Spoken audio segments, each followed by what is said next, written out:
Oh, Yeah, alo eh. umuwi ka ako.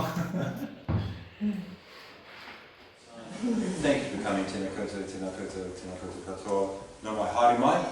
I want to start by acknowledging Ulalau Ama and Sarah Holton, the artists who have inspired this panel discussion and whose show, Kotahi Te Moemoea, A Shared Vision, is running at the Pah Homestead upstairs till the 21st of April. I would encourage you to go over and see the show, it's wonderful. Sarah Holton passed away late last year. Ravandui ki tāna mama Lisa. Sarah's mother is here tonight, and much love to you. And thank you to Credit New Zealand for recognising and awarding these artists and supporting their exhibition here. More thanks about the Oscars to Pah Homestead for hosting us, and I want to thank the wonderful people at Mapura Studios, you're surrounded by them, for organising this event. And thanks so much to you guys for coming along and caring and hearing our kōrero tonight. This is the annual Mapura Panel Discussion on the arts topic du jour in Tamaki Makaurau and Aotearoa.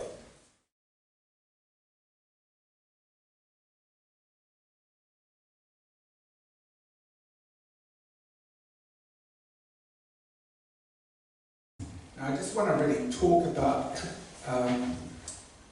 change in a more general way. I think it's easier to change people's awareness if you invite them into a narrative or view and allow them to form their own opinion, rather than sort of hitting them on the head with sort of like pre-packaged messages. Because we all really respond to being treated with respect. And so sharing information about contexts also helps people respond to issues and situations arising from context. So if they understand something about the context, it's easier for them to, I think, relate to those issues coming out of those contexts. I've had lots of encounters with art that haven't necessarily transformed or changed me, but they're still significant and memorable because of the, I guess, the wonderment and awe that's involved when you encounter something that's quite new. And I do think that those sort of encounters that are based on, there's an element of surprise, there's imagination, that someone else's imagination that you're trying to deal with. All of that experience of encountering awe and dealing with it actually prepares you makes you more receptive to deal with change in all sorts of other spheres of life. Not just art, but it might be in government, it might be in education, politics, or culture, or society as well as a whole. So I do think that art has actually got this role that actually keeps on it makes people more receptive to change in the wider world. And of course art can connect us with other people through participation, through dialogue, or just generating a sense of belonging. You go and see something and you realise, well, that's talking to my tribe, whatever that is. Kia ora koutou, ngā mihi nui ki koutou I tēnei pō, e rani tino atāhua, tino mahana mō tēnei wā, te wā o Ngāhuru. It's a beautiful night tonight here in the autumn evening. It's still light summer, so that's great. Ko ai au here, I tuanau ki te tihi o taku mauna, kei te rai o te papa, kei te iroti o Hauraki, I noho ana au ki te motu ārairo, kei Waiheke Island, I tupu aku au kei Taupo Nui Aotea. So I was born in Taupo, live in Waiheke, and I'm from Hauraki, and I'm glad to be here tonight with you all. One thing in my environmental activism work we have is an invasive seaweed called kalupa, which I actively work on Waiheke Island, and the government's known about this for the last It's actually known since the early 2000s and definitely in the last 4 years, and has neglectfully left it to grow wild on Great Barrier. And just in the last 6 months we've been able to assist with that. When we were lucky on Waiheke Island that we had the means to actively seek it out and hunt using ROVs to find this kalupa, and as a community deal with how we're going to want to annihilate it. We don't just want to watch it grow in front of our eyes. So one of the things we've been able to do in the last wee while was use innovation in art and all of our skills to create a biodiversity a weed map using wool. We use brown sheep and black sheep, which is the least desirable colour when you're trying to make designer wool carpets. This is a collaboration with Primrose Carpets, and they were able to work out that if we left the lanolin in the wool and create weed mats like the size of like 30 metres by 5 metres, and this would be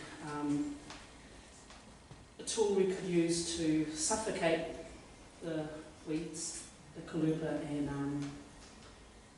not have plastic at the bottom of the ocean. And so just from my art practice type of thing, I really enjoyed that activity and learning about that and seeing we had plenty of opportunity to look through ROV and video footage of the moana and stuff, and I've been able to bring that into my work, which is great.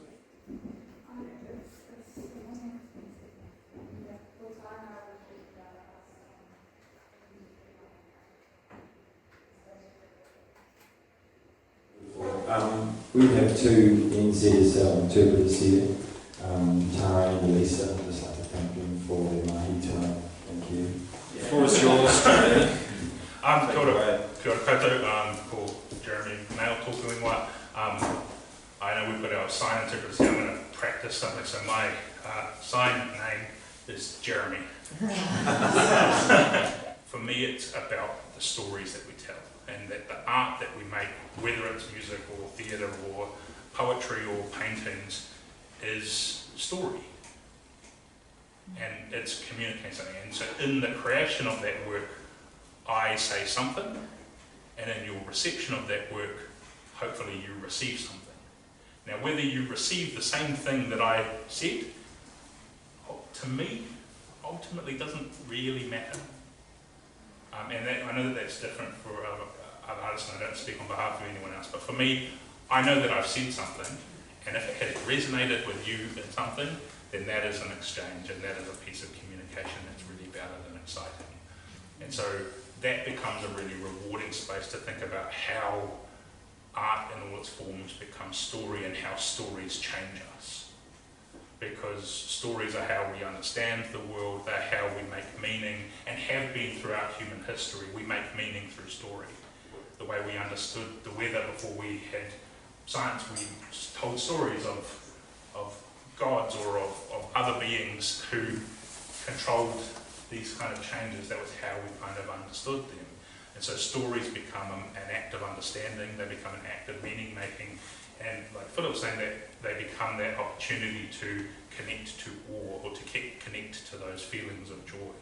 And so the more we have those engagements at a personal level, the more we change in sometimes known and often in unknown ways, where that thing that you saw, or that thing that you connected with, or that thing that you read, you don't realise the change that it had on you until 10 years later, 20 years later, where it comes back in a moment, and you don't know where it's come back from and how that memory has manifested itself, but it has, and it resonates with us in this really kind of meaningful way. And so when we talk about art as an agent for change, I think it can be, it may not always be, but it can be, but sometimes we don't know how that manifests over time and how that evolves.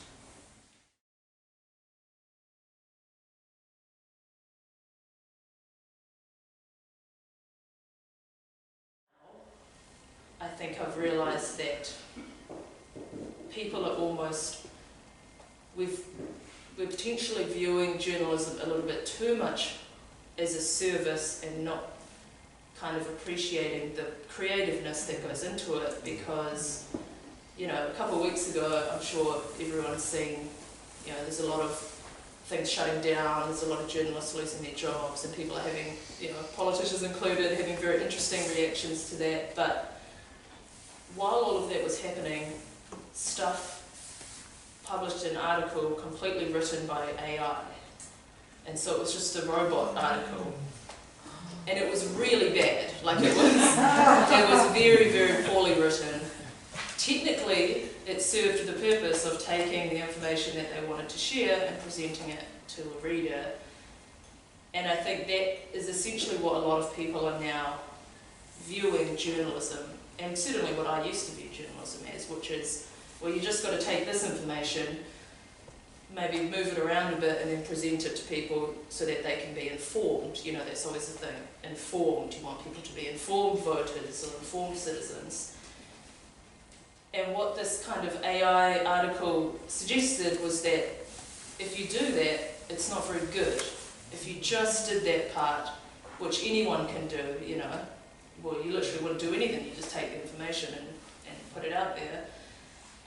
It doesn't actually serve the purpose, ironically. And when I thought about what we try to do at work, and what I try to do is add something to that information to allow either a change in opinion, or a change in behaviour, or a change in perspective, or just something to be added to what the reader is, the reader's world, or the reader's worldview.